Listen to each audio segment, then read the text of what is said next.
Evet arkadaşlar, kefal böyle ayıklanır. Öyle saatlerce değil.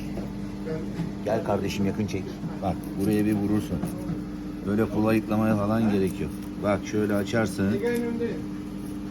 Tamam mı? Şunu çevirirsin. Şuradan inceden takarsın şöyle. Hop yaparsın. Hayır bilmiyorum ben artık ya. Böyle çıkar bu iş.